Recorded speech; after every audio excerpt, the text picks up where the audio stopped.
వరలరామయ్యల కుమారుడిగా చూడొచ్చా కుమార్ రాజానే, లేకపోతే సపరేట్ గా రాజకీయాల్లోని కుమార్ రాజాని చూసే అవకాశం ఉందా?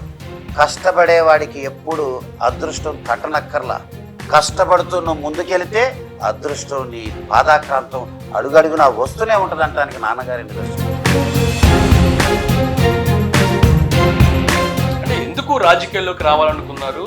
అందులోని పామర్ర నుంచి పోటీ చేయడానికి మీ దగ్గర ఉన్న అర్హతలు ఏంటి? అదే బాధపడుతున్నాం.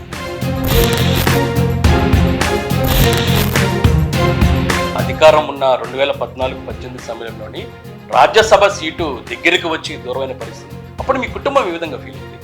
ఏమండి, తనను నమ్మి అధికారులు వస్తారు, పోస్టింగ్లకు వస్తారు, తెచ్చి ఇక్కడ పెట్టుకుంటాడు కాళ్ళ దగ్గర. తనను నమ్మి పోలీస్ అధికారులు వస్తారు, తెచ్చి పెట్టుకుంటాడు కాళ్ళ దగ్గర, వాడుకుంటాడు. వాళ్ళని నట్టేట ముంచేస్తాడు.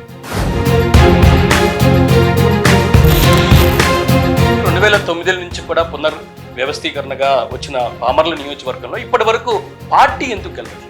నాకు దాని గురించి తలుచుకుంటే నాకు ఇంకా ఇంకా ఇంకా చిర్రెత్తుకొస్తుంది, కోపం. స్థానిక ఎమ్మెల్యే కేలే అనిల్ కుమార్ మీద తీవ్ర స్థాయిలో ఆరోపణలు చేస్తున్నారు. అందరూ ప్రత్యర్థి పార్టీలు కామన్ గా చేసే ఆరోపణలు, ఇందులో వాస్తవం ఎంత? మాకు కొన్ని సాక్ష్యాలు వచ్చాయి ఇప్పుడు మా ముందుకి. అవి చూస్తే అవురా, ఇంత దుర్మార్గుడా, అయ్యో ఇంతమందిని వంచాడా. ఇప్పుడు ఎఫిడవిట్ కూడా చూడబోతున్నాం. ఇవన్నీ కూడా అసలు ఏమి చూపిస్తున్నాడు, అసలు ఏమిటి ఇతను అని చెప్పి ఆలోచిస్తుంటే మేము చాలా తక్కువ ఆరోపణలు చేసాం అనిపిస్తుంది. ఎన్టీఆర్ స్వస్థలమైన పామర్ నియోజకవర్గంలోని తాగునీటి ఇబ్బంది ఏంటి? గతంలో మీ ప్రభుత్వం ఉంది, ఇప్పుడు వైసీపీ ఉంది. ఎవరు వచ్చినా సరే ఎందుకు ఈ పరిష్కరించలేదంటారు? చిత్తశుద్ధి లేని వాడు ఏం చేయగలడు? చెత్త పాలన నడుస్తుంది. ఖచ్చితంగా వాటిని పునర్నిర్మాణం చేస్తాం, వాటిని ఆధునీకరణ చేస్తాం. ప్రత్యేక నిధులు కేటాయించడానికి చంద్రబాబు గారు సుముఖంగా ఉన్నారు.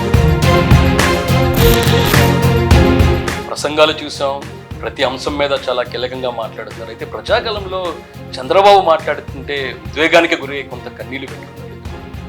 ఎవరండి చంద్రబాబు నాయుడు గారు? ఆయన అంటాడండి, ఎమ్మెల్యే స్థానంలో ఉండి అంటాడు, ఎవరి కుమార్ రాజా, అతను ఎవరు, అతని పేరు నేను ఎందుకు ఉచ్చరించాలి?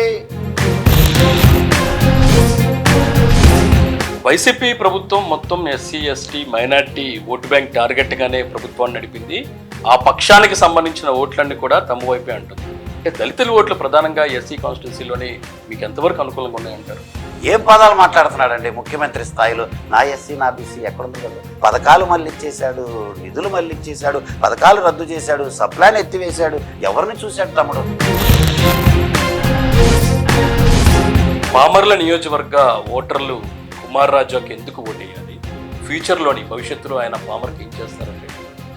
ఒక నిజాయితీ పరుడు, చదువుకున్న వ్యక్తి నిజాయితీగా ఉండి సేవ చేస్తే ఎలా ఉంటుందో మీకు చూపిస్తా అని కూడా మీ అందరికీ 2 చేతులు గురించి విజ్ఞప్తి చేస్తున్నా.